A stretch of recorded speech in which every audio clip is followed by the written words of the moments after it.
안녕하세요. 저는 얼마 전에 하나 남은 가족인 손주를 결혼시키고 느긋한 생활을 누리고 있는 윤정애라고 합니다. 저는 올해로 75이 되었습니다. 평생을 손에서 일을 놓아본 적이 없는 늙은이가 이렇게 글을 올려도 되는 것인지 한참을 망설였습니다. 그래도 제 이야기가 누군가에겐 작은 위로가 될지도 모른다는 생각에 떨리는 손으로 한자 한자 적어봅니다.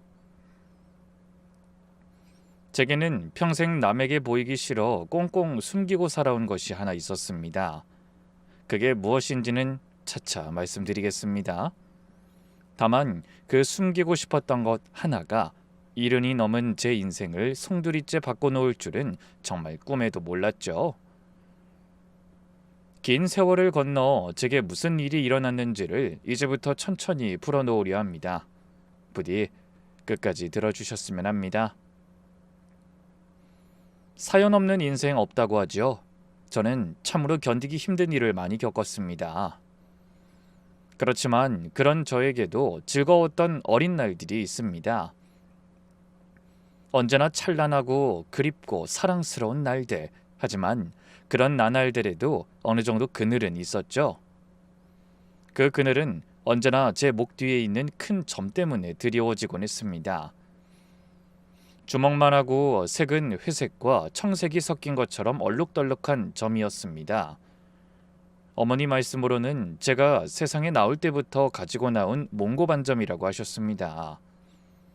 요즘은 몽고반점이 엉덩이 이외에 자리에 나면 레이저 시술을 받는다고 해요.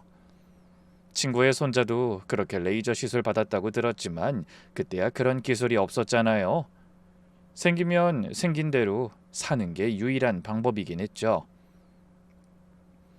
완전 어릴 때 동네 우물가에서 머리를 감고 있는데 빨래하러 나온 아주머니들이 제 목덜미를 보고 수군대던 일이 아직도 생생합니다.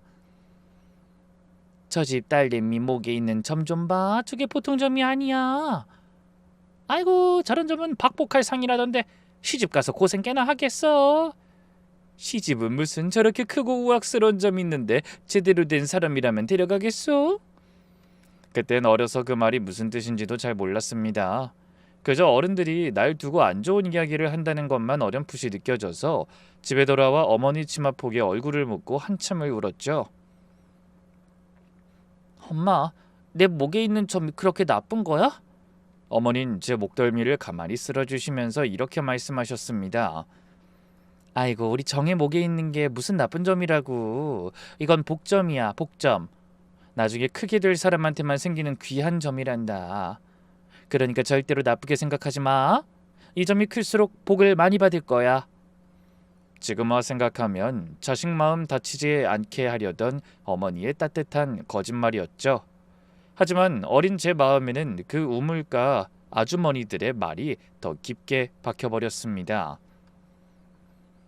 자라면서도 그 점은 두고두고 저를 괴롭혔습니다.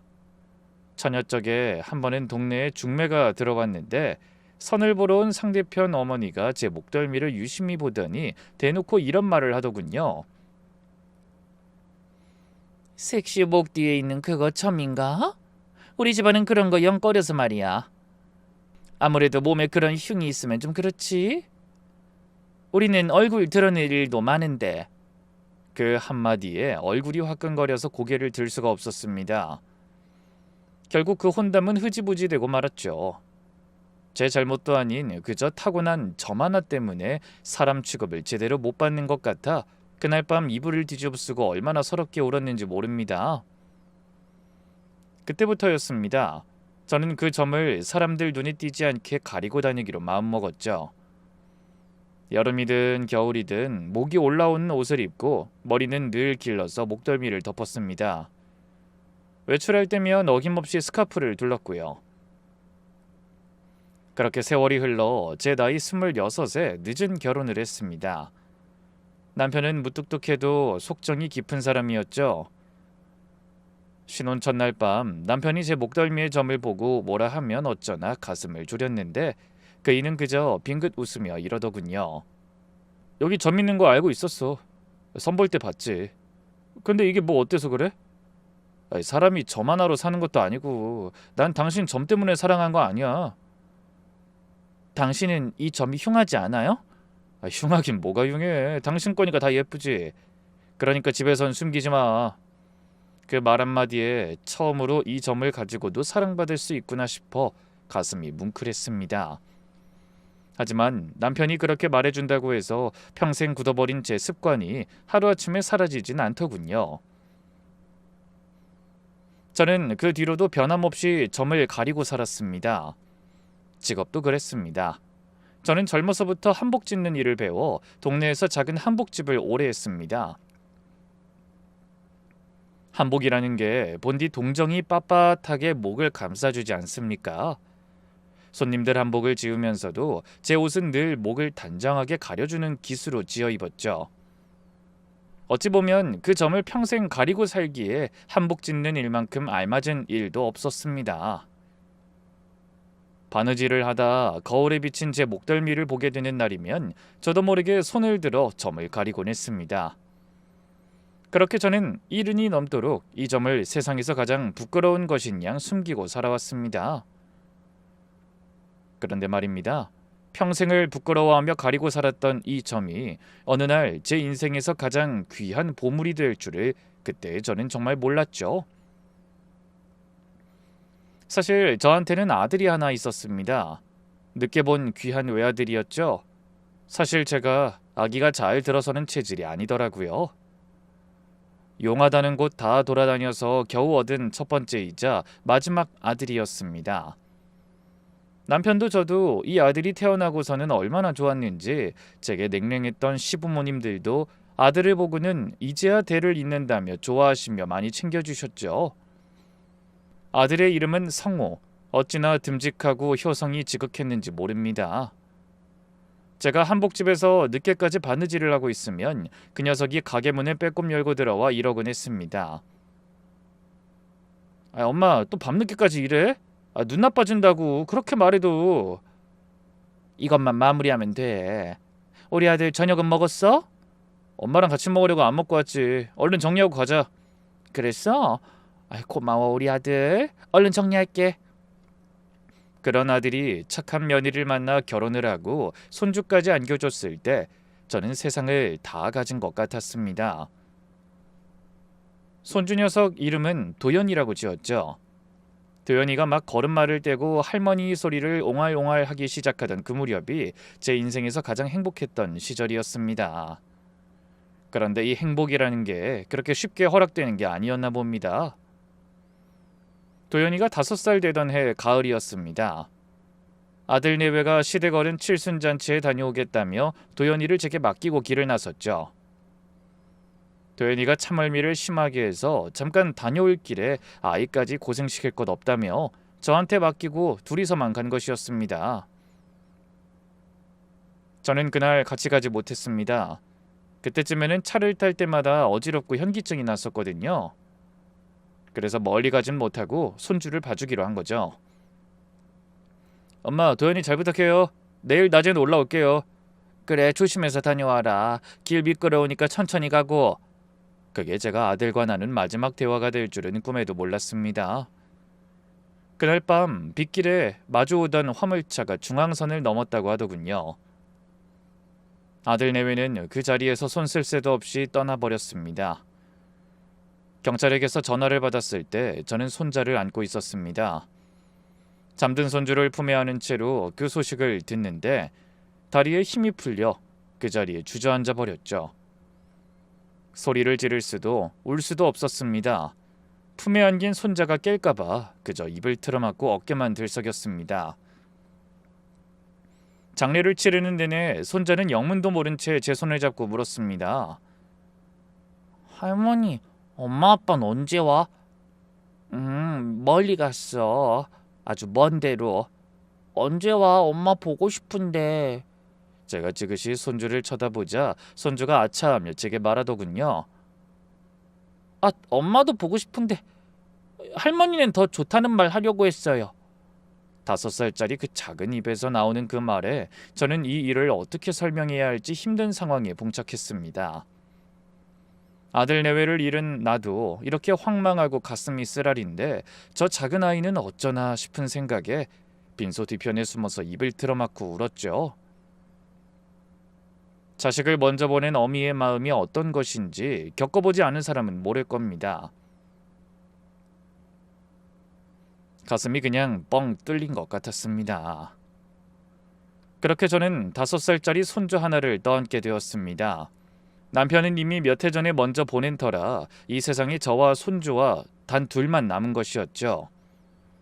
그 어린 것을 보고 있자니 막막하기도 했지만 한편으론 모진 마음이 들더군요. 그래, 내가 손주를 어떻게든 키워야 한다.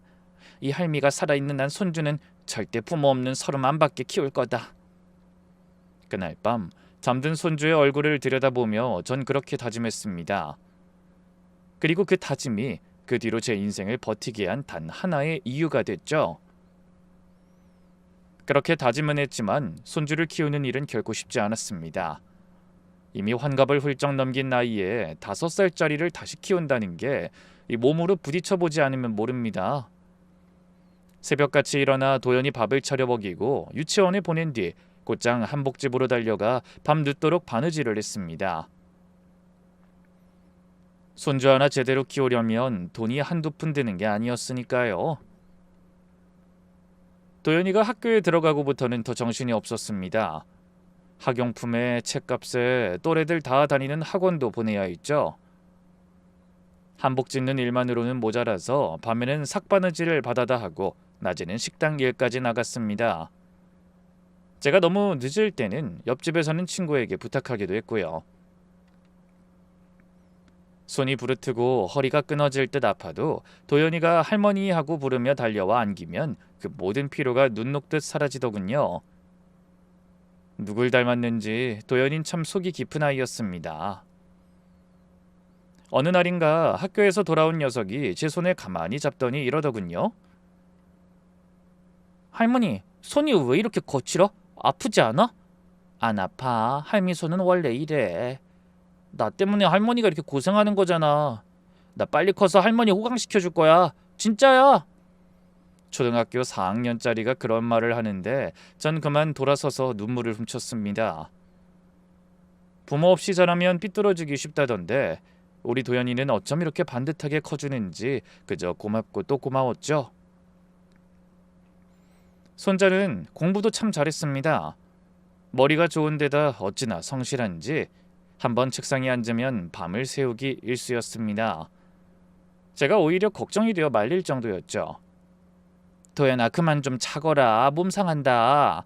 할머니, 나 이번에 꼭 좋은 대학 갈 거야. 그래서 할머니 더는 일 안 하게 해줄 거야. 그 말대로 도연이는 명문대 공대에 척하니 합격을 했습니다. 합격 통지서를 받던 날 저는 동네방네 자랑을 하고 다녔습니다. 평생 점을 숨기느라 사람들 앞에 잘 나서지도 못하던 제가 그날만큼은 어깨를 활짝 펴고 다녔죠. 대학을 졸업한 도연이는 누구나 알만한 대기업의 엔지니어로 들어갔습니다. 연봉도 또래들 중에 으뜸이라고 하더군요. 첫 월급을 타던 날 도연이가 빨간 보자기에 곱게 싼 선물을 들고 왔습니다. 할머니, 이거 첫 월급으로 산 거예요. 풀어봐요. 보자기를 풀어보니 고운 스카프가 들어있었습니다. 제가 평생 목을 가리느라 스카프를 늘 두르고 다니는 걸 보고 녀석이 큰맘 먹고 비싼 걸로 골라온 것이었죠. 제 눈에는 너무 젊은 사람 것으로 보였지만 반짝이는 손주 얼굴을 보면 거절할 수 없었어요. 할머니가 맨날 두르는 거 다 낡았길래요. 이제 좋은 거 두르고 다녀요. 아이고, 이 비싼 걸 뭐하러. 돈 아껴 써야지. 제가 할머니 호강시켜준다고 했잖아요. 이제 시작인데 놀라기엔 이르죠. 저는 그 스카프를 받아들고 한참을 만지작거렸습니다. 이 점 하나 가리려고 평생 둘러온 스카프인데 손주가 사준 이 스카프만큼은 어쩐지 부끄러움이 아니라 사랑처럼 느껴지더군요. 할머니, 저는 할머니가 세상에서 제일 자랑스러워요. 부모님 없이도 날 이렇게 크게 키워줘서. 아이, 무슨 소리야. 네가 잘 커줘서 할미가 고맙지. 아이, 무슨 그런 말을 하세요. 할머니가 제 부모님이고 제 자랑이에요. 나중에 제가 결혼하면 할머니가 우리 부모님 자리에 앉아주세요. 부탁이에요. 네? 그 말을 들으며 저는 그저 고개만 끄덕였습니다. 이 녀석이 언젠가 좋은 짝을 만나 가정을 이루는 모습만 볼 수 있다면 그날 죽어도 여한이 없겠다 싶었죠. 그런데 그 행복한 바람 앞에 생각지도 못한 시련이 기다리고 있을 줄이야. 손주가 30이 되던 해 마침내 결혼하고 싶은 사람이 생겼다며 저를 찾아왔습니다. 할머니, 저 결혼하고 싶은 사람 생겼어요. 아이고 정말이냐? 어떤 처잔데? 서지원이라고 저랑 같은 회사 다니는 사람이에요. 마음씨가 얼마나 고운지 할머니만큼 착한 사람 제가 처음 봤다니까요. 할머니도 보면 분명히 좋아할 거예요. 도연이의 얼굴이 발갛게 상기돼 있더군요. 그 모습을 보니 제 마음도 덩달아 설레었습니다. 며칠 뒤 도연이가 그 처자를 데리고 집으로 인사를 왔는데 정말이지 참하고 고운 아가씨였습니다. 손주 며느리 될 사람이 제 손을 꼭 잡고 이러더군요. 할머니 말씀 많이 들었어요. 도연씨가 할머니 자랑을 어찌나 하는지요. 아이고 우리 도연이가 사람 보는 눈은 있구나. 이렇게 고운 색시를. 손주 며느리 될 아가씨는 부침성도 좋고 예의도 발랐습니다. 저는 속으로 이만한 색시가 또 어디 있겠나 싶어 흐뭇하기 그지없었죠. 그런데 결혼 이야기가 오가면서 양가 어른들이 만나는 상견례 날짜를 잡아야 하는데 사돈될 댁에서 이런저런 핑계로 자꾸 날짜를 미루더군요. 도연이는 별일 아니라는 듯 넘겼지만 저는 어쩐지 마음 한구석이 깨름직했습니다. 그러던 어느 날이었습니다. 도연이가 손주 며느리 될 아가씨와 통화하는 걸 우연히 듣게 되었죠. 한밤중에 깼다가 물만 마시고 제 방으로 들어가려던 참이었는데 거실에서 도연이가 낮은 목소리로 통화를 하고 있더군요. 저는 무심코 걸음을 멈췄습니다. 장모님께서 그렇게 말씀하셨다고? 도연이의 목소리가 평소와 다르게 가라앉아 있었습니다. 저는 그만 발이 얼어붙어 그 자리에 서버렸죠. 부모도 없이 할머니 손에 큰 사람이라 그게 마음에 걸리신다는 거지? 그 말을 듣는 순간 제 심장이 쿵 하고 내려앉았습니다. 손주 며느리 될 아가씨의 어머니, 그러니까 사부인 될 분이 우리 도연이를 두고 그런 말을 했다는 것이었습니다. 괜찮아. 그 어머님 마음도 이해해. 부모 없이 자란 게 흠은 아니지만 부모님 입장에선 뭐 그렇게 보실 수도 있지. 도연이는 애써 담담하게 말하고 있었지만 저는 그 목소리에 묻은 상처를 느낄 수 있었습니다. 가슴이 미어지더군요. 도연이가 통화를 끝내고 돌아서기 전에 전 얼른 제 방으로 들어와 문을 닫았습니다. 그러고는 침대에 걸터 앉아 한참을 멍하니 있었죠. 부모도 없이 할머니 손에 큰 사람이라. 그 말이 귓가에 맴돌아 떠나질 않았습니다. 우리 도연이가 어떻게 자란 아이인데 부모 없는 서로만 주려고 이 할미가 손이 부르트도록 일해서 키운 아이인데 그 누구보다 반듯하고 훌륭하게 자란 우리 손주를 단지 부모가 없다는 이유로 마음에 안 들어 한다니. 그날 밤 저는 한숨도 자지 못했습니다. 밤새 뒤척이며 저는 생각하고 또 생각했습니다. 이 일을 도연이가 알게 해서는 안 되겠다 싶었죠. 가뜩이나 상처받았을 녀석인데 제가 그 말을 들었다는 걸 알면 얼마나 더 마음 아파하겠습니까? 그래서 저는 아무것도 모르는 척하기로 했습니다. 다음 날 아침 밥상을 차리며 저는 도연이에게 슬쩍 물었습니다.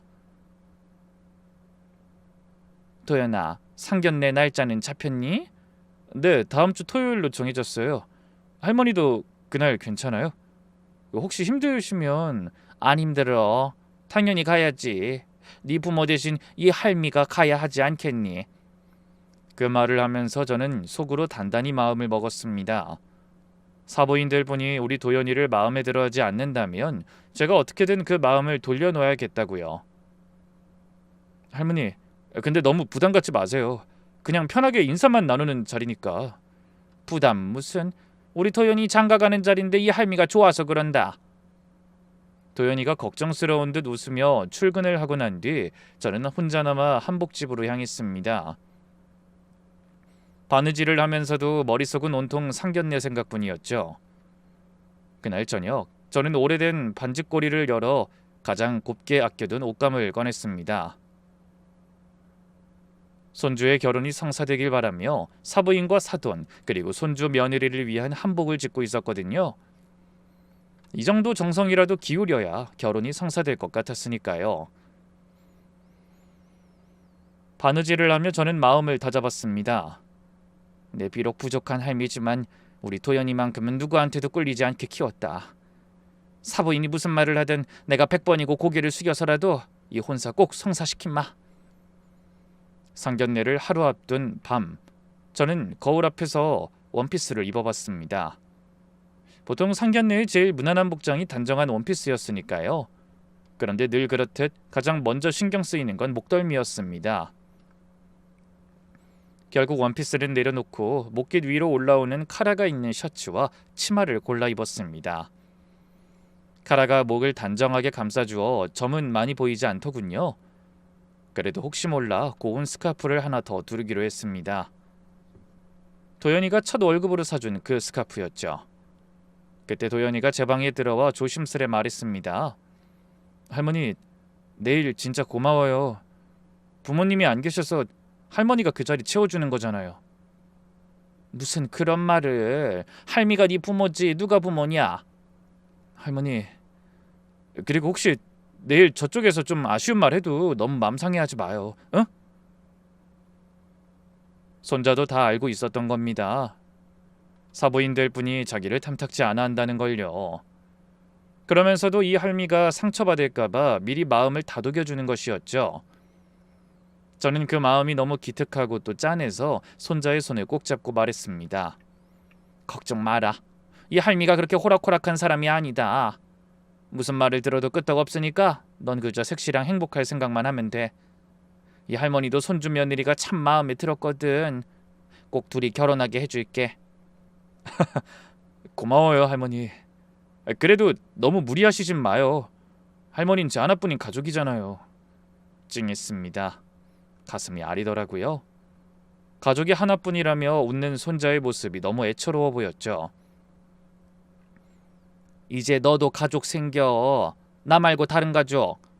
그러니까 우리 손주 걱정 마. 응? 네, 할머니. 정말로 사랑해요. 할머니 덕분에 내가 잘 컸다고 생각해요. 30 먹은 손주가 사랑해 하고 말하는데 그 한마디에 저는 또 코끝이 시큰해졌습니다. 손자가 방을 나간 뒤 저는 정성껏 지은 한복을 다시 한번 곱게 매만져 옷걸이에 걸어뒀습니다. 내일이구나. 무슨 일이 있어도 우리 도연이 결혼만큼은 꼭 지켜내야지. 그렇게 다짐하며 저는 잠을 청했습니다. 그 상견례 자리에서 제 인생을 통째로 뒤흔드는 일이 벌어질 줄은 그땐 정말이지 상상조차 하지 못한 채로 말입니다. 상견례 날 아침이 밝았습니다. 저는 평소보다 일찍 일어나 정성껏 몸단장을 했습니다. 가라 티셔츠에 치마를 곱게 차려입고 거울 앞에서 몇 번이고 매무새를 가다듬었죠. 목덜미를 가린 곳이 흐트러지지 않았는지 스카프는 단정하게 둘러졌는지 거듭 살폈습니다. 할머니 준비 다 됐어요? 와, 우리 할머니 진짜 고우시다. 네가 보기에도 그러니? 그럼 다행이구나. 그래도 옷차림에서 점수가 깎이진 않겠지. 딱 좋아요. 우리 할머니가 제일 멋쟁이야. 손자도 말끔하게 양복을 차려입고 나섰습니다. 손자의 차를 타고 약속 장소로 가는 내내 저는 창밖을 보며 마음을 다잡았습니다. 상견례 장소는 시내의 제법 고급스러운 한정식 집이었죠. 식당에 도착하니 사돈댁 분들이 먼저 와 계셨습니다. 손주 며느리 될 아가씨가 환하게 웃으며 저희를 맞아주더군요. 할머니 어서 오세요. 도연 씨도요. 방으로 들어서니 사돈어른 내외분이 자리에서 일어나 저희를 맞았습니다. 사돈어른 되실 분은 점잖고 인상이 좋은 분이었습니다. 그런데 사부인 되실 분은 어딘가 대면대면한 기색이 역력하더군요. 입가에는 미소를 띠고 있었지만 저를 바라보는 눈빛이 어쩐지 차가웠습니다. 안녕하세요. 도연이 할미 되는 사람입니다. 이렇게 귀한 자리에 불러주셔서 감사합니다. 저는 정중하게 고개를 숙여 인사했습니다. 예, 앉으시지요. 사돈 어른이 따뜻하게 자리를 권했습니다. 반면 사부인은 가볍게 목례만 하고는 자리에 앉더군요. 그 미묘한 온도 차이를 저는 단번에 느낄 수 있었습니다. 자리에 앉아 음식이 나오길 기다리는 동안 어색한 침묵을 깨려는 듯 사돈 어른이 먼저 말문을 열었습니다. 도영군이 회사에서 아주 인정받는 인재라고 들었습니다. 우리 지원이가 늘 자랑을 하더군요. 부족한 아이를 좋게 봐주셔서 감사합니다. 제가 키운 손주지만 번듯하게 아주 잘 컸어요. 손주 키우셨다고 들었습니다. 쉽지 않으셨을 텐데요. 자식 키우는 일이 제일 어렵죠. 내 맘대로 되는 것도 아니고 정말 어렵긴 했어요. 부모 없는 손자를 늙은 몸으로 혼자 키운다는 게. 그래도 도연이가 워낙 속이 깊어서 이 할미가 덜 고생했습니다. 제가 그렇게 말하자 사돈 어른은 고개를 끄덕이며 흐뭇한 표정을 지었습니다. 그런데 그때 사부인이 찻잔을 내려놓으며 입을 열더군요. 그런데 도연군은 부모님이 안 계신 거죠? 순간 방 안의 공기가 싸늘하게 가라앉았습니다. 손자의 표정이 살짝 굳는 게 보였죠. 저는 애써 평온한 얼굴로 대답했습니다. 예, 그 도연이 어미 아비가 그 아이 5살 적에 사고로 그만. 그 뒤로 제가 키웠습니다. 아, 그러시군요. 사부인은 짧게 대답하고는 입을 다물었습니다. 하지만 그 한마디에 담긴 미묘한 거리감을 그 자리에 있는 누구라도 느낄 수 있었죠. 그래도 사람 하나는 반듯하게 키웠어요. 부모 없다는 싫은 소리 듣지 않게 남에게 패기치지 말고 언제나 긍정적으로 생각할 수 있도록 키웠습니다. 사부인은 제 말에 아무 대꾸도 하지 않더군요. 사돈이 그런 사부인에게 눈치를 주기 시작했지만 아예 신경도 안 쓰는 눈치였어요. 가슴이 답답했습니다. 그리고 곧 음식이 하나둘 상에 오르고 식사가 시작되었습니다. 겉으로는 화기애애한 듯 보였지만 사부인의 마음에 안 드는 기색은 점점 더 또렷해졌습니다. 사부인은 자꾸만 우리 도연이의 가정사를 애둘러 들추기 시작하더군요. 요즘은 양가 집안이 비슷해야 자식들이 고생을 안 한다고들 하던데 우리 지원이는 부모 양친 다 있는 집에서 곱게 자라서요. 그 말에 저는 가슴이 따끔했습니다. 손자와 저에게 들으라는 듯한 말이었으니까요. 손주 며느리 될 아가씨가 민망한 표정으로 어머니를 바라보더니 곧 작게 소리 질렀습니다. 엄마 그게 무슨... 아니 내가 뭐 틀린 말했니? 결혼이라는 게 둘만의 일이 아니잖아. 집안과 집안이 만나는 건데. 사부인의 목소리가 조금씩 높아졌습니다. 그때 사돈 어른이 부드럽지만 단호하게 끼어들었죠. 여보 그만해. 지금 그런 이야기 할 자리가 아니잖아. 내가 뭐 못할 말했어요? 자식 일인데 부모가 신중해야죠. 여보, 난 처음부터 마음에 안 든다고 했잖아요.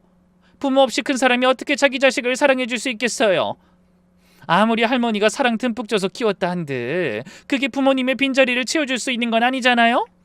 그만! 사돈 어른이 다시 한번 아내를 만류했지만 사부인은 좀처럼 물러서지 않았습니다. 분위기가 점점 무거워지자 손자가 조심스레 입을 열었습니다. 장모님, 제가 부모님 없이 자란 건 사실입니다. 하지만 할머니께서 부모님 몫까지 다 채워주셨습니다. 부족함 없이 컸다고 자신 있게 말씀드릴 수 있습니다. 그래요, 도연군 말은 알겠어요. 근데 사람이 살다 보면 어른들 도움이 필요한 일이 많은데 할머님께서 연세도 있으시고 나중에 우리 지원이가 혼자 다 감당해야 할까봐 그게 걱정인 거예요. 그 말을 듣는 순간 저는 더는 가만히 있을 수가 없었습니다. 우리 도연이가 저 때문에 이런 모진 말을 듣고 있다는 게 견딜 수가 없었죠. 저는 수저를 내려놓고 조용히 입을 열었습니다. 사부인 말씀 다 옳습니다. 부모 입장에서 귀한 따님 시집 보내는데 어찌 걱정이 안 되겠습니까? 제 말에 기세등등하던 사부인 표정이 순식간에 흠칫하더군요.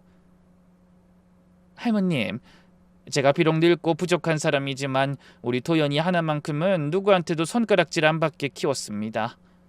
그 아이가 어떻게 자랐는진 함께 살아보시면 아실 테지만 이미 편견 때문에 아이의 존재조차 받아들이지 못하시는 걸 보니 마음이 아프네요. 부모님 도움이 필요하다면 제가 말하면 됩니다. 제가 우리 도연이 부모가 죽을 때 남긴 재산 고스란히 가지고 있으니 그걸로 집도 사주고 결혼식도 시켜주고 하면 됩니다. 보험금이며 사고 합의금이며 애들 집 한 돈도 모두 고스란히 있어요. 금전적인 부분에 도움이 필요하면 걱정하실 필요 없다는 말이에요.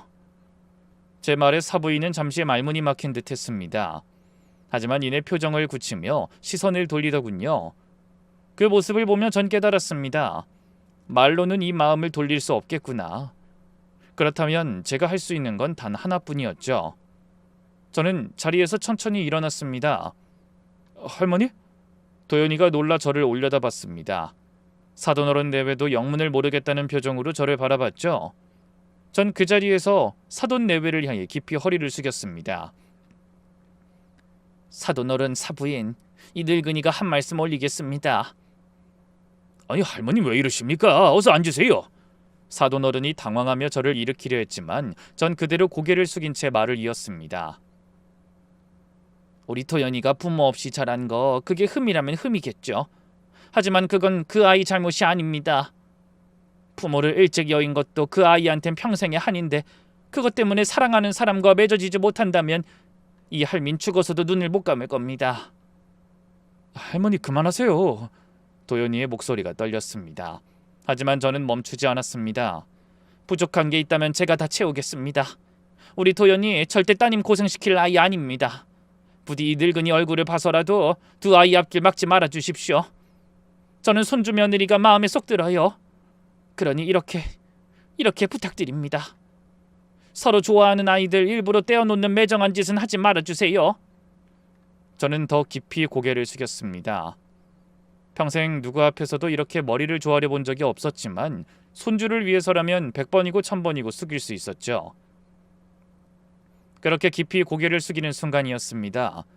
목에 둘렀던 스카프가 스르륵 흘러내리고 카라가 살짝 벌어지면서 평생 그토록 숨겨왔던 제 목 뒤에 점이 드러나고 만 것입니다. 그 순간 전 그것도 모른 채 고개를 숙이고만 있었습니다. 그런데 갑자기 맞은편에서 급하게 의자가 움직이는 큰 소리가 났습니다. 깜짝 놀라 고개를 들어보니 사돈이 갑작스럽게 벌떡 일어나 저를 뚫어지게 바라보고 있더군요. 사돈의 얼굴이 마치 귀신이라도 본 듯 새파랗게 질려 있었습니다. 여보 왜 그래요? 왜 갑자기 일어서요? 잔도 다 떨어뜨리고. 사부인이 놀라 물었지만 사돈은 대답도 하지 못했습니다. 그저 저를, 정확히는 제 목덜미를 뚫어지게 바라보며 온몸을 부들부들 떨고 있을 뿐이었죠. 사돈 무슨 일이십니까? 어디 편찮으세요? 제가 걱정스레 물었습니다. 그런데 사돈이 떨리는 목소리로 제게 전혀 뜻밖의 말을 건네는 것이었습니다. 저 혹시 그 목 뒤에 큰 점 있으세요? 순간 저는 온몸이 얼어붙었습니다. 평생 그 누구에게도 들켜서는 안 돼 가장 부끄러운 비밀을 들킨 것 같았으니까요. 저도 모르게 손이 목덜미로 올라갔습니다. 그제야 스카프가 흘러내려 점이 드러났다는 걸 알아챘죠. 전 황급히 점을 가리며 고개를 숙였습니다. 아유 그게 그 점이 좀 있습니다. 흉한 걸 보여드려 죄송합니다. 어릴 때 몽고반 점이 아직 안 사라져서요. 아닙니다. 아니에요. 그게 아니라. 사돈의 목소리가 심하게 떨리고 있었습니다. 사부인과 손주 며느리들 아가씨 그리고 도연이까지 모두 영문을 모른 채 사돈을 바라봤죠. 사돈은 자리에서 비틀거리며 일어났습니다.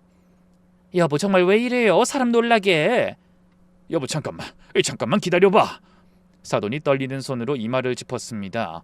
그러더니 저를 향해 거의 사정하듯 말하는 것이었습니다.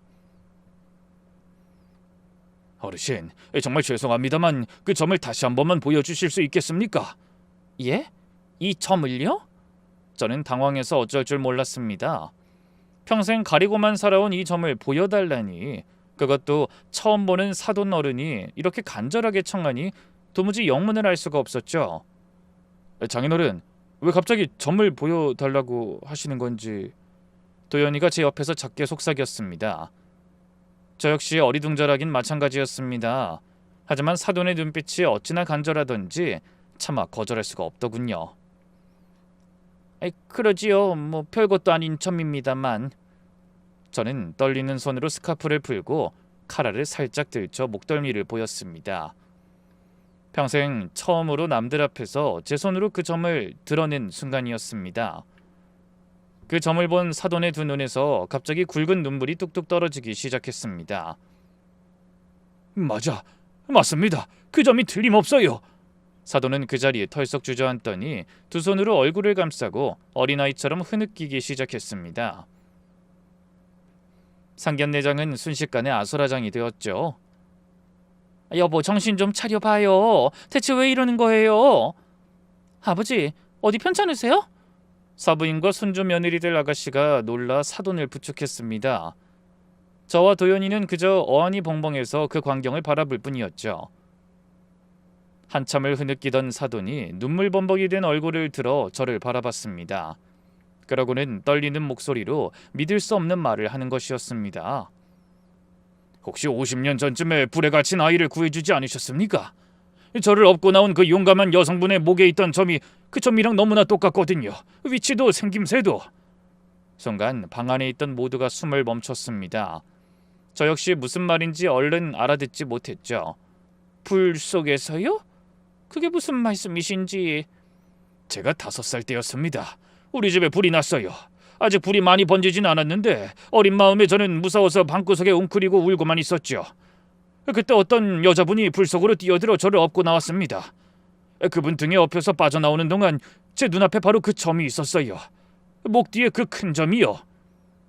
사돈 어른의 말이 이어질수록 제 머릿속에서 까맣게 잊고 있던 아주 오래된 기억 하나가 천천히 떠오르기 시작했습니다. 저는 그 점을 평생 잊을 수가 없었습니다. 그 점만 보면 저를 살려주신 그분을 찾을 수 있을 것 같아서 이 나이가 되도록 그 점을 가슴에 새기고 살았습니다. 정말 목숨을 구해주신 분이었으니까요. 근데 그때 저만 구해주시고 급히 가버려서 연락처도 이름도 아무것도 몰랐어요. 저희 부모님도 끝까지 찾으셨고요. 여보, 그게 정말이에요? 사부인의 목소리도 떨리고 있었습니다. 손주 며느리들 아가씨는 두 손으로 입을 막은 채 눈물을 글썽였죠. 저는 그제야 까마득한 옛날의 그 일이 또렷하게 떠올랐습니다. 그날을 저도 잊을 수가 없었습니다. 친정어머니가 위독하시다는 전가를 받고 정신없이 병원으로 달려가던 길이었죠. 그때가 제가 시집 온 지 얼마 안 된 새색시 시절이었습니다. 벌써 50년 가까이 흘렀군요.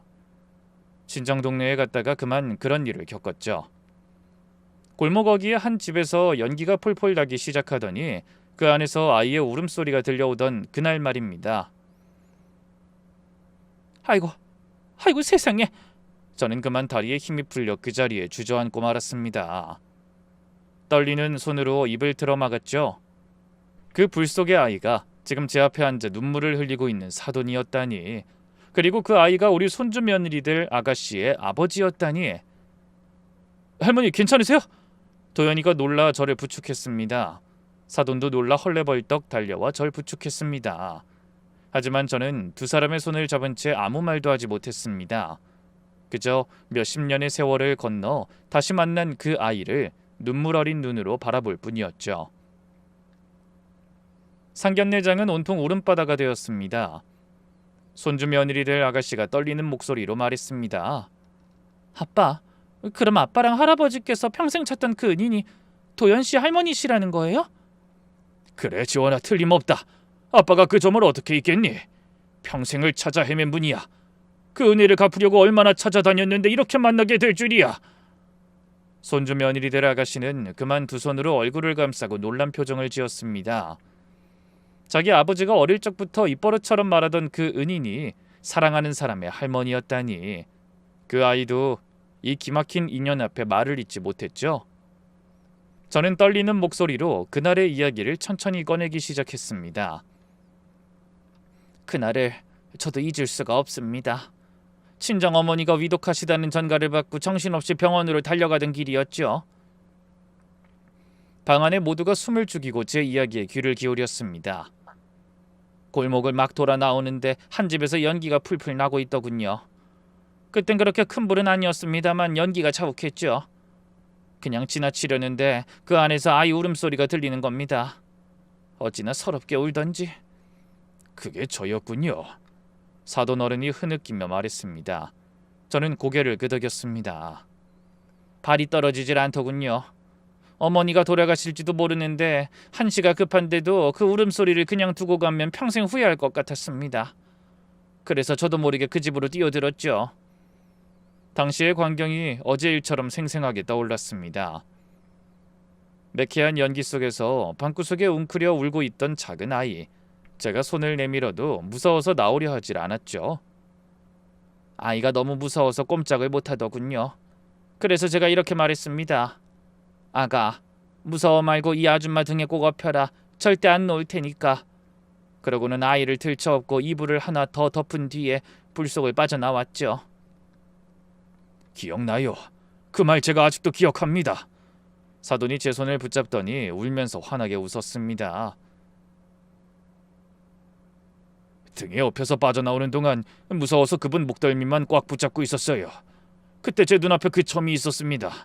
그 까맣고 큰 점이 제 눈에 박혀서 평생 안 지워졌어요. 전 그제야 모든 것이 이해되었습니다. 5살 아이가 제 등에 엎여 빠져나오는 동안 바로 코앞에서 그 점을 봤던 것이죠. 그러니 몇십 년이 다 되도록 그 점만은 또렷이 기억할 수밖에요. 하지만 저는 사돈을 알아볼 도리가 없었습니다. 그때 그 아이는 겨우 5살 배기 코올리기였고 지금은 50을 넘긴 중년의 어른이 되었으니까요. 게다가 저는 그 아이를 마당에 내려놓고 곧장 떠난 터라 그 뒤로 그 아이가 어찌 컸는지 얼굴 한번 본 적이 없었습니다.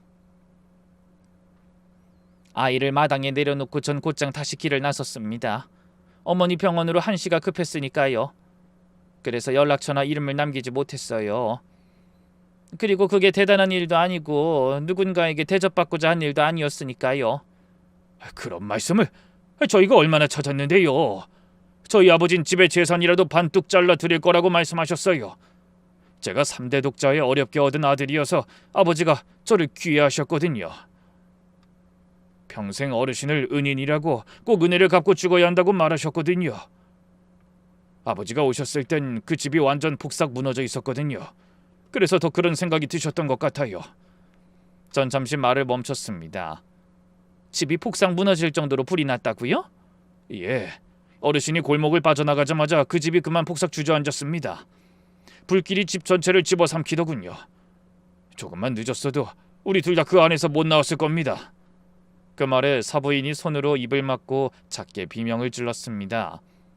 필시 자기 남편에게 그런 일이 있었다는 걸 모르고 있던 눈치였어요. 그런데 어르신은 그 뒤로 왜 저희를 찾지 않으셨습니까? 사돈이 눈물을 닦으며 물었습니다. 저는 씁쓸하게 웃으며 대답했죠. 아까도 말했다시피 뭔가 바라고 한 일은 아니었고 제 마음 편하자고 한 일이었어요. 게다가 그땐 찾을 정신이 없었습니다. 그 길로 병원에 달려갔지만 어머닌 제가 도착하기 전에 이미 눈을 감으셨더군요. 임종도 못 지킨 겁니다. 저 때문에 임종을 놓치셨군요. 사돈의 표정이 희미한 죄책감으로 물드는 것이 보였습니다. 저는 단호하게 말했어요. 사돈 때문에 놓친 게 아닙니다. 만약 제가 사돈을 구하지 못하고 어머니를 뵈러 갔다면 그것 또한 어머니가 반기지 않으셨을 거예요. 평생을 서로 도우며 살아야 한다고 언제고 그 선업이 돌아온다고 말씀하시던 분이셨으니까요. 사돈께서는 절대로 그런 생각 마세요. 저는 한숨 몰아쉬고 말했습니다. 그렇게 어머니 장례를 치르고 나니 정신이 하나도 없었습니다. 게다가 그 무렵 남편이 직장을 옮기는 바람에 이사를 갔거든요. 친정아버지 혼자 둘 수 없어 친정아버지도 저와 함께 저희 집 근처로 이사를 하셨고요. 그래서 그 동네로는 그 뒤로 한 번도 안 갔어요. 전 그날 구해낸 아이가 어찌 되었는지조차 알지 못한 채 그렇게 떠나왔습니다. 워낙 경황이 없던 데다 그 아이가 무사한 것만 확인하고는 곧장 자리를 떴으니까요. 이름도 어느 집 아이인지도 알지 못했습니다. 저는 그 아이가 무사히 컸으면 그걸로 됐다고 생각했습니다. 제가 한 일을 두고 누구한테 보답을 바란 적도 없고요. 그저 가끔 그 아이가 잘 자랐을까 궁금했을 뿐이죠. 그러자 사돈이 고개를 가로저으며 말했습니다. 저희 부모님은 평생 할머님을 찾아 헤맸습니다. 생명의 은인을 그냥 보낼 수 없다고요. 동네 사람들한테 수소문도 하고 신문에 사람 찾는 광고도 냈습니다. 그런데 어르신 성함도 모르고 그저 목에 큰 점이 있는 처녀라는 것밖에 단서가 없으니 찾을 수가 없었어요. 아유, 그러셨군요. 어르신이 이미 이사를 가버리신 줄도 모르고 그 동네를 몇 번이나 다시 찾아갔다고 합니다. 결국 못 찾고 제 부모님은 그 고마움을 가슴에 품은 채 돌아가셨어요. 돌아가시기 전까지도 그 은인을 못 찾은 게 평생 한이다 하실 정도였죠. 도움을 받았으면 응당 살해를 해야 하는데 빚을 떼어 먹은 사람 같은 기분이 든다고 하셨어요. 아니, 무슨 그런 말씀을. 그래도 민망하네요. 그런 일이 있다는 걸 알았으면 이름이라도 남기고 갈 것을 괜히 그냥 나와버려서. 사돈은 떨리는 손으로 휴대전화를 꺼냈습니다. 어르신, 이걸 좀 보셔야겠습니다. 그러고는 영상 하나를 틀어 제게 보여줬습니다. 화면 속에는 입원복을 입은 한 어른 한 분과 사돈이 나란히 앉아 있었습니다. 이분이 저희 아버지세요. 돌아가시기 전에 찍은 겁니다. 사돈의 아버님 되시는 분이 카메라를 향해 눈물을 글썽이며 호소하고 있더군요. 이 영상이 언젠간 저희 집 은인에게 전달되었으면 좋겠습니다. 아내를 먼저 보내고 저마저 이렇게 아파 입원하니 은인에게 감사의 인사를 전할 길이 요원해진 것 같아 마음에 짐이 남는 것 같습니다. 언제고 우리 아들을 구해준 너무도 고마운 분께서 우리 아들과 만나는 날이 생길 수도 있으니 제가 죽기 전에 이 영상을 남깁니다. 귀한 우리 아이를 살려준 이 은혜는 어떻게 갚아야 할지 모르겠습니다. 제가 죽는다면 우리 아들이 은인께 감사 인사와 은혜를 갚을 것입니다. 정말로 감사합니다. 우리 아들 살려줘서 너무나 감사합니다. 그 영상을 보는데 전 그만 참았던 울음이 터지고 말았습니다. 평생 부끄러워서 가리고만 살았던 이 점이 누군가에게는 긴 시간 애타게 찾아 헤맨 생명과 감사의 표식이었던 것입니다. 게다가 아들을 향한 아버지의 간절한 애정과 마음이 듬뿍 담아나는 영상을 보니 마음이 너무 뭉클해지더군요. 아버님은 돌아가셨나요? 예, 아무래도 돌아가시기 직전에 찍은 영상이라서요. 그 뒤로도 포기하지 않고 계속 찾았습니다. 저도 어른이 되고 나서 아버지 유언이기도 했고 제 평생의 소원이기도 해서 계속 수소문을 했죠. 그런데 도무지 찾을 수가 없었습니다. 이렇게 딸 혼사 자리에서 만나게 될 줄은 꿈에도 몰랐습니다. 사돈은 제 손을 두 손으로 꼭 잡았습니다. 그러고는 다시 고개를 숙이며 흐느꼈죠. 감사합니다. 정말 감사합니다. 어르신 아니었으면 전 이 세상에 없었을 겁니다. 제 아내도 우리 지원이도 다 어르신 덕분에 있는 겁니다. 이 은혜를 어떻게 갚아야 할지 모르겠습니다. 아이고, 사돈 이러지 마세요. 그저 마땅히 할 일을 한 것뿐인데요.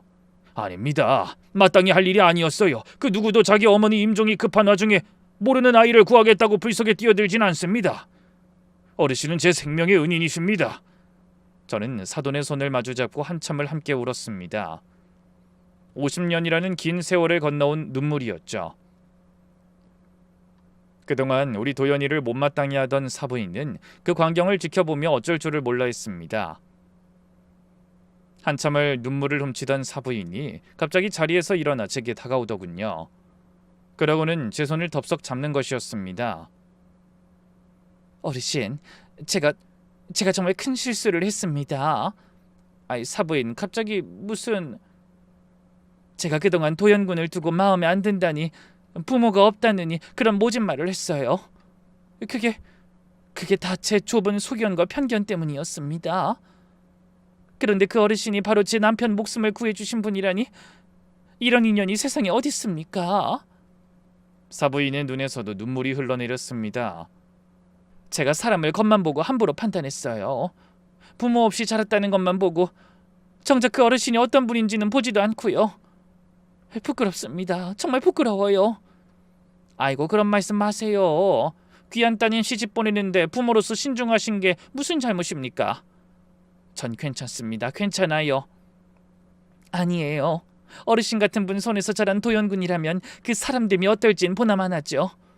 이렇게 훌륭하신 분이 부모 노릇을 하셨는데 제가 정말 눈이 멀었었나 봅니다. 사부인은 제 손을 꼭 잡고 거듭 고개를 숙였습니다. 그러더니 이번엔 우리 손자를 향해 돌아서더군요. 도연군, 미안하네. 내가 자네한테 마음이 없는 모진 말을 많이 했어. 다 잊어줄게. 우리 지원이 잘 부탁하네. 아닙니다, 장모님. 전 괜찮습니다. 손자가 정중하게 고개를 숙였습니다. 그 모습을 보던 손주 며느리들 아가씨가 눈물을 훔치며 활짝 웃더군요. 그날 이후 사돈 내외분의 정성은 이루 말할 수가 없었습니다.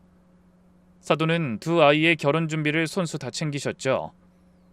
예식장이며 살림집이며 부족함이 없도록 모든 걸 도맡아 주셨습니다. 제가 한사코 사양에도 막무가내였죠.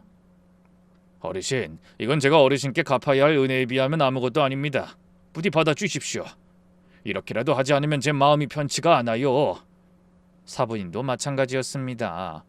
틈만 나면 저를 찾아와 안부를 묻고 맛있는 음식을 해 나르고 손주 며느리들 아가씨와 함께 제 양장까지 새로 맞춰주셨죠. 평생 외롭게 살아온 제게 갑자기 따뜻한 가족이 생긴 것만 같았습니다. 그래도 우리 손자가 신혼집을 마련할 수 있도록 그간 쓰지 않고 모아둔 돈을 손자에게 내어줬습니다. 손자가 그걸 보더니 반틈을 뚝 떼어 저한테 다시 돌려주더군요.